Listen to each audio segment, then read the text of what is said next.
Thanks for staying so late. So I'm going to be talking, my talk is based on three references. The first reference that's actually at the bottom is Sir John Eccles and Karl Popper. Karl Popper is one of the prominent philosophers of the 20th century. Got together with Sir John Eccles, who is a Nobel laureate from Britain, that's hence Sir, who got his Nobel for his study of neurosciences. And they wrote a book. It's about this big. It's 798 pages long, and I read it, the first edition copy in 1977, and it just blew my mind about what they were talking about. They were talking about the self. We all have a self, and how the self interacts with the brain. And so part of communication now is giving recognition to that fact. And so I'll also be talking about George Lakoff's book, How Liberals and Conservatives Think, and also Moral Politics. So that's another, and so George Lakoff is a emeritus professor from UC Berkeley, who also is a neurocognitive specialist. And he actually predicted, I think 2 years before our president won the election, that person was going to win the election. And he could tell it from the language that was being used. So this is the significance of our communication and how we communicate. And also kind of a fun book, Peter Rice, Liberal for Conservative Reasons, How to Stop Being Obnoxious and Start Winning Elections, it's not a 798-page book, it's only this big. So now in preparing for this talk, I had a really hard time. I just didn't know which hat to wear.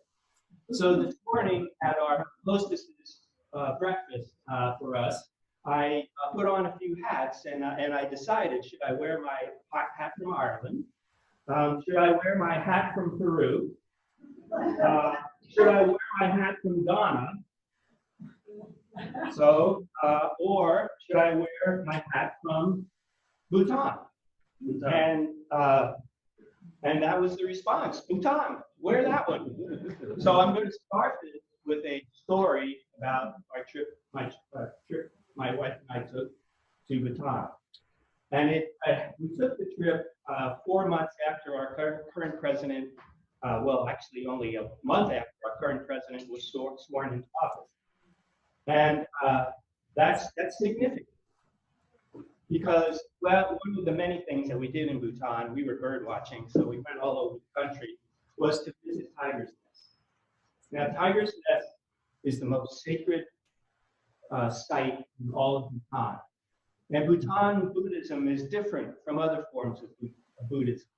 So the prayer flags that you see from Bhutan, those prayers are not for me to gain enlightenment. Those prayers are for everyone to gain enlightenment. So this is kind of their underlying philosophy. Very interesting. I'll cut that part short. We were visiting Tiger's Nest, and the most sacred temple in all of Bhutan is, you have to go up to 10,000 feet. You have to climb up a very long trail, cross a few bridges, go down again, and then go back up, and then go through security. And you get to see, they have 7 temples up there, and the most sacred one is within that temple. And the temple is about the size of this half of the room. Is the cave that Guru Rinpoche went in to slay the tiger. And the tiger was the demons of humanity. So this entry into this cave now has what looks like a gold door over it, and then a little temple to it. And our host said, well, if you like, you can come in and say prayer. And I thought, well, sure, why not? I'll do that. So my wife and I, sat down and closed our eyes. The rest of our group went off, and we started praying, right? So after a little while, you open up your eyes, and oh, where did my wife go? She was gone. But, yeah. And so I just felt I wasn't done. I wasn't done yet. So I closed my eyes again. I mean, it said, prayers for everybody I knew, all my friends, relatives, alive or dead. It didn't matter. I said prayers for all of them. I closed my eyes because I couldn't, that's too personal. That's too me. So, I closed my eyes. And after a few minutes, the image of our president comes to me in the most sacred temple in all of Bhutan. And I realized that I had to pray. So this is what we're talking about when we communicate.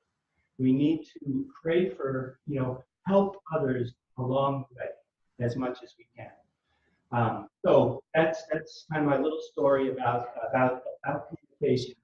I'd like to get into a little bit about just talking about George Lakoff, just a quote from him.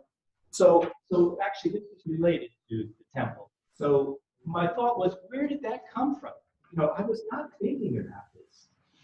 Why is it that came into my mind? Where did that idea come from? So Lakoff, who is more recent than, he's 40 years after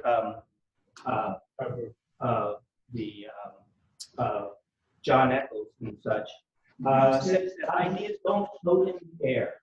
They live in your neural circuitry. So that's where ideas are.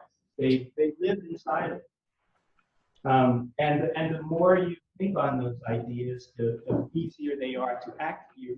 It's easier to access those ideas. And so all of us grow up with our ideas. And all of us have a different upbringing, where we come from, and social environment. So those ideas is what shapes our reality. And that is what colors what we see, right?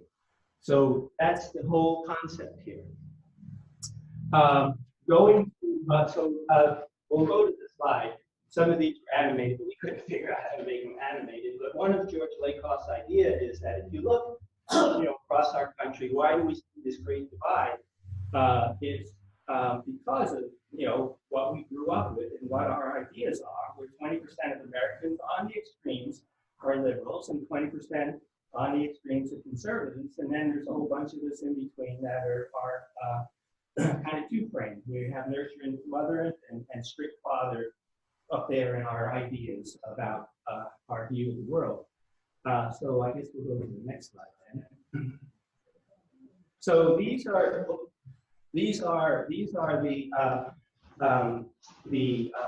what Lakoff describes as the pillars of our moral self.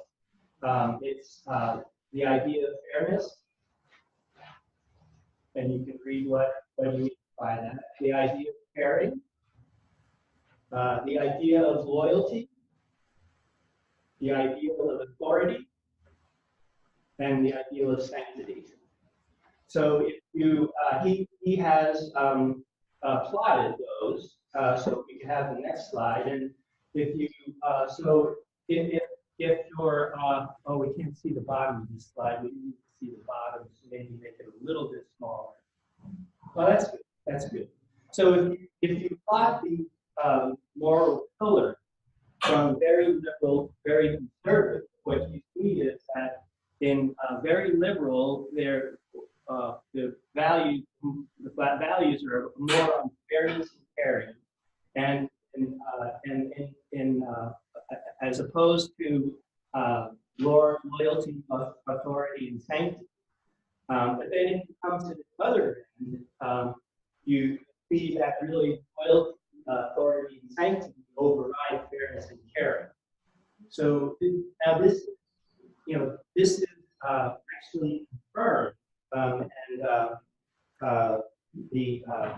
in Liberals for Conservative Reasons, they cite a study, a meta-analysis of 88 samples from 12 countries, 22,000 individuals did this little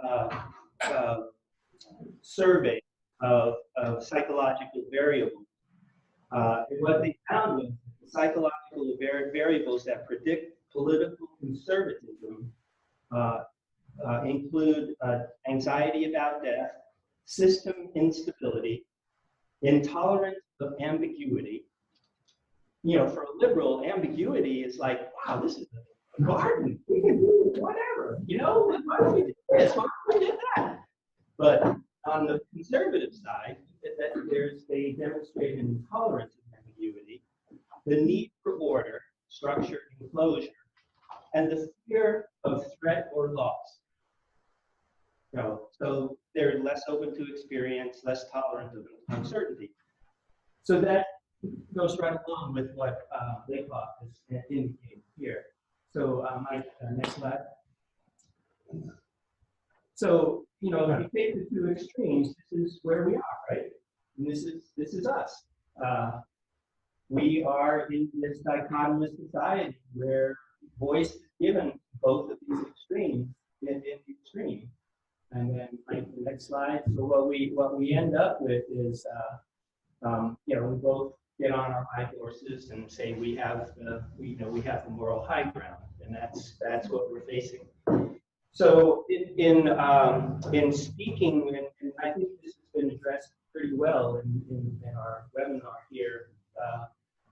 When we're talking about you know, single payer costing us less, really what the conservatives would prefer, you know, like we have more purchase with the conservatives if we said, you know, I want to stop wasting so much money on healthcare. Yeah. Right? So that's a little twist to the language that activates those neurocircuitries in the conservative extreme. Right? So that's the concept of how we phrase our discussion. So and it's, well, with single payer, people have more freedom. They have more choice. That's a very solid conservative issue, is freedom and choice. Do what you want. So it's not like, you know, well, you can there'll be you know, access for everybody and everybody will be able to see a doctor. You have to emphasize that there's more freedom. There's more choice, single payer. You're not stuck in a job because you have to depend on the healthcare. Yeah, right, exactly. More to the point, ask the conservatives, what does an insurance company add to the healthcare system? Nothing. Yeah. I couldn't quite hear what Andy said, but this is basically the same thing, is that insurance companies are extremely interested in limiting your choices. Yes, right. And it's pretty easy to give examples of that. Just get somebody to talk about their insurance they had. Yeah. You know, and as somebody, I'm a registered retired nurse who did contract work for insurance companies. Believe me, I know quite a bit about how they do this. So anyway, yeah, that's something you really. Thank you for that comment. Yeah. Excellent. Any other comments? So when you're talking groups, you need to be aware of, you know, really what's going on in the neurocircuitry of the group you're talking with, and have an idea. And one of the ways is by engaging them and let them expose their neurocircuitry, so you know where you're coming from. I think that's. I don't think I have another. I think slide. that's it. Yeah. Yes. Isn't another thing that Lakoff said was that the conservatives actually are more emotionally based, whereas liberals are more fact-based, research and fact, which surprised me. Yeah. We had an Ollie class, and we were studying a bit of Lakoff, and the idea of the Ollie class, a friend of ours, John Tyler, taught it, and the idea was to get conservatives and liberals together in one class and be able to talk. One conservative showed up and all these liberals who obviously were more interested in learning to do something. Yes. Yes. So that's kind of an important point. I think you read Jonathan Cade's book, The Righteous Mind. Yeah. How people remain divided by politics and religion. It's kind of a follow-up to Lakoff. But that's a good book to read. Righteous Mind by Jonathan Cade, H-A-I-D-E. And to that. Yeah, and so what led Lakoff to predict before the election that Trump would win was, as a neurocognitive scientist, he realized the language that was being used was hitting on the emotions. And that's what he said, well, you know, it looks to me like. I don't believe any of the predictions that Trump would win have any validity at all. It all came down to that guy Comey and what days before the election.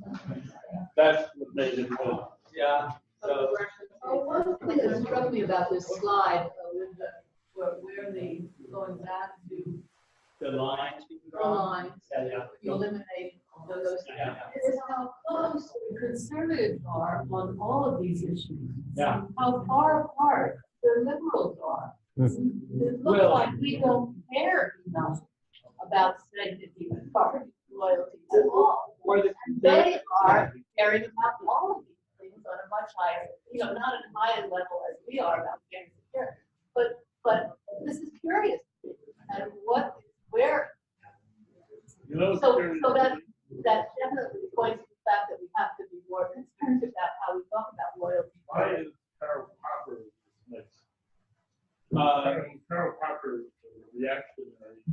he was a major philosophic figure in the 20th century. Yeah, the Nazi era. And he wrote this book with Sir John Eccles, and it was a groundbreaking book. It was recommended for anybody studying neurology or neuroscience. You need to read this book before you start. So my question is, Yeah. these statistics, where did they come from?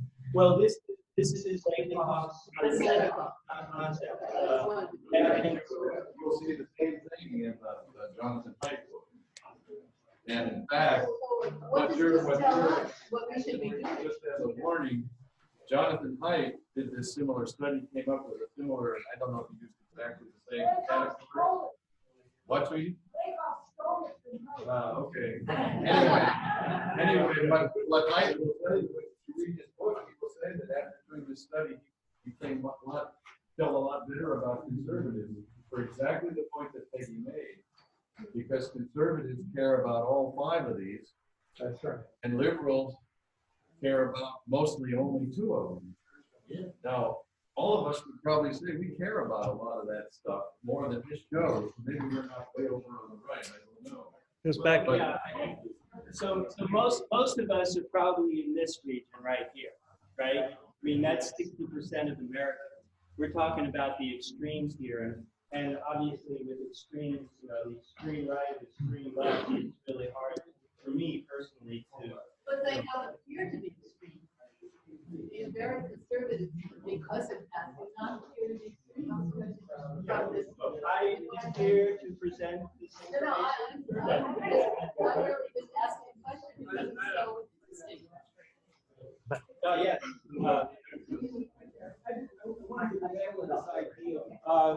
If you're staying seated, please be quiet. If you're standing, please be quiet. We have a speaker. One of the factors we talk about insurance choice. Most of psychologists, and I don't know about them, all is not in the opposing frame of mind. So we haven't really adjourned, everybody, but we're trying to hear the gentleman speak. So please be quiet. The idea of loyalty, authority, and sanctity are an area where you can use this technique. You can use it better if you listen to people and don't lecture them, kind of like I'm doing now. Because that's what gives you hope. It's also a somewhat dangerous technique because you can get stuff in, or you can leave them feeling like you just agree with it. And so it's a tactic to start people moving in another direction.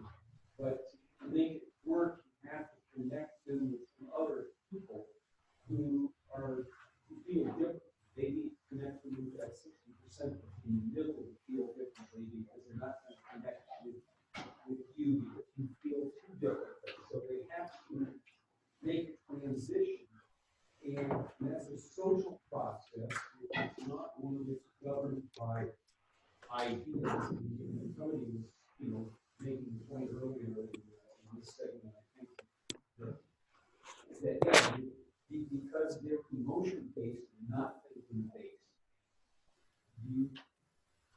we really have to shift how we try to get these people to change their behavior. And we're trying to talk about the changing their voting behavior and that kind of, the legislators, also if there's people in our neighborhood, we see that there's some other people in our neighborhood who are in this middle part, maybe not really class, because you do have neighborhood meetings.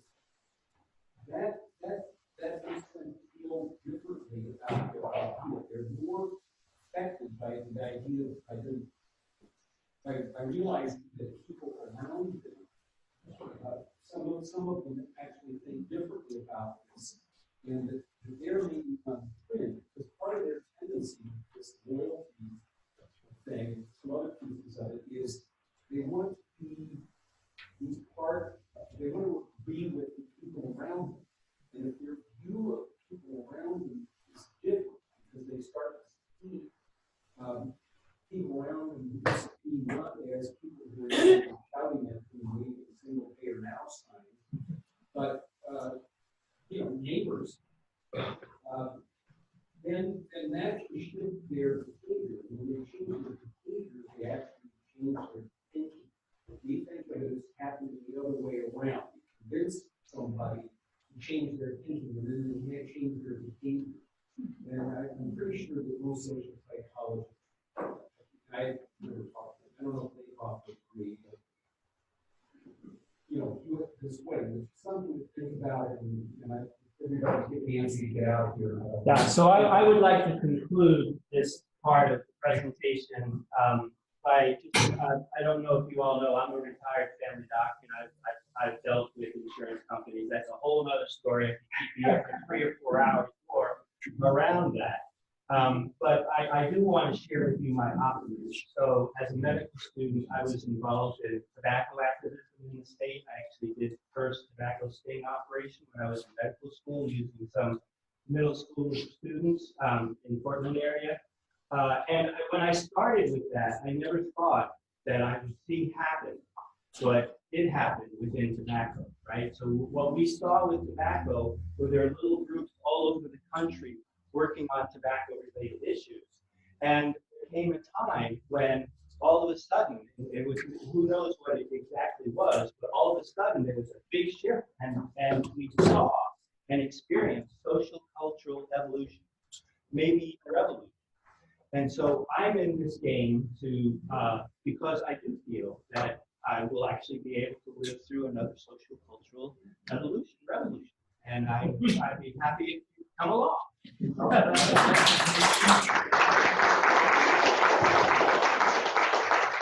So we're 2 minutes past, but to summarize, build your relationship with legislators now, before the session, go to town hall, small coffee, schedule by them, one-on-one coffee dates. Remember, legislators don't like speed dating during the session. Continue role-playing how you would gather and lead a group to lobby your legislators during the session.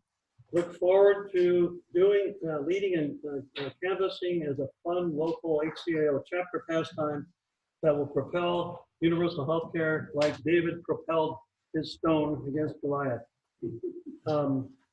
When talking with a skeptic, listen and find out their deepest concerns.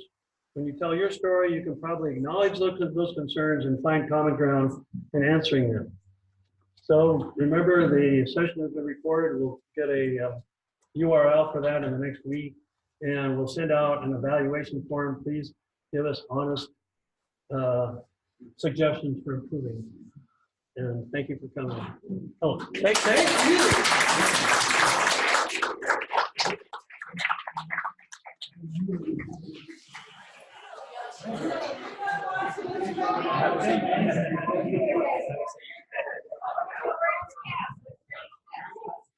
It's been on for quite a while.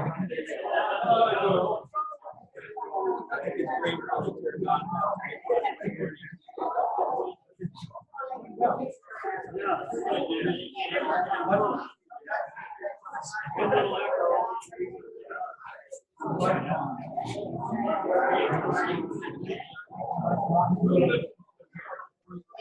You know, webinar format would be a lot tougher. Part of our theory is online meeting.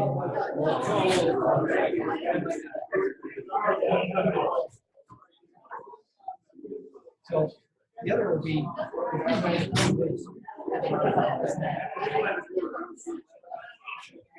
where you want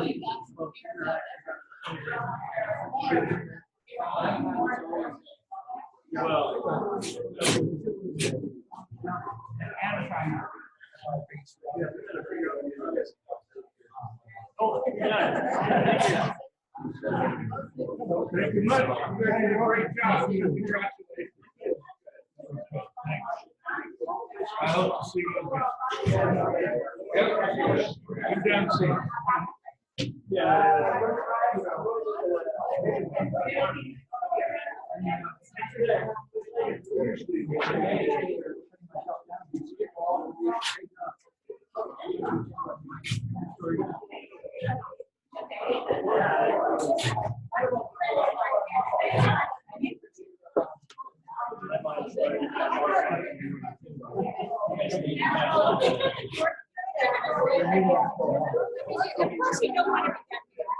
I just wanted to introduce you. I'm Dulcie. Well, hi, Dulcie. Yeah, I think I met you before. I came to Banner, maybe the Bannerville doctor.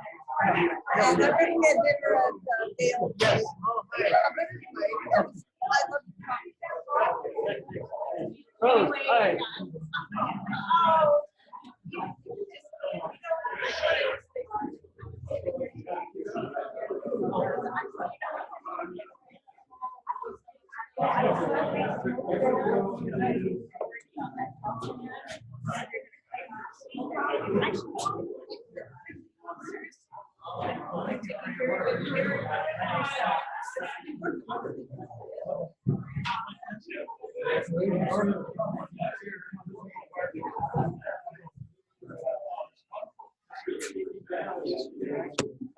I got one.